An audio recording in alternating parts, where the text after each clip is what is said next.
سلامونه، وخت مو په خیر پام وکړئ د دې مهال تازه او مهمو پیښو ته. نیویارک ټایمز وایي چې د کشمیر له برید وروسته هند د تاوتریخوالي کمولو پر ځای پر پوځي غبرګون تمرکز کوي.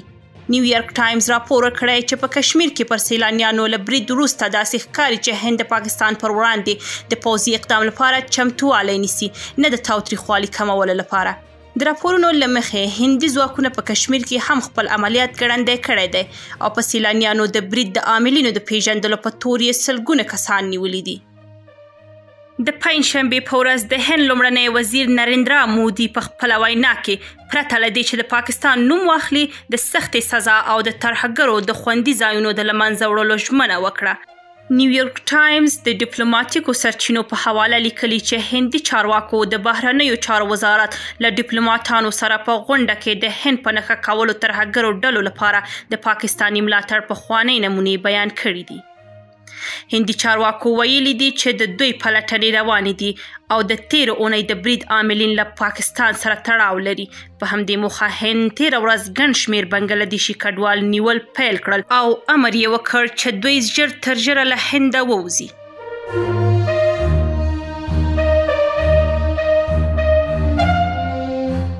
د پاکستان سره د ناندریو وروسته هند غواړي له افغانستان سره اړیکې پراخه کړي چې افغان حکومت یې هرکلی کړی دی.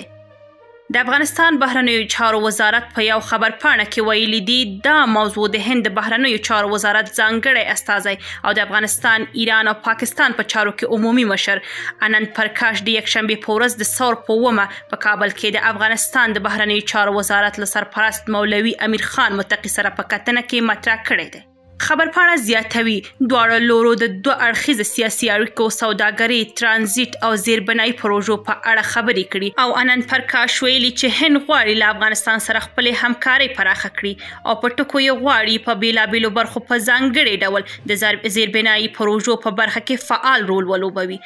وړاندې زیاته شوې چې هند هڅه کوي هغه پروژې چې له څو مودې راهیسې په ټپه ولاړې وي بیا پیل کړي او نوې پانګونه وکړي او دواړو خواوو د ویزو په ورکولو او دوه اړخیزو همکاریو په پراختیا ټینګار کړی دی. دا لیدکاته په داسې حال کې کیږي چې د هند او پاکستان اړیکې ترنګلې شوي دي، خو ځینې سیاسي شنونکي وایي له هند سره د افغانستان د اړیکو پراخېدل د پاکستان لپاره د اندېښنې لامل کیدای شي.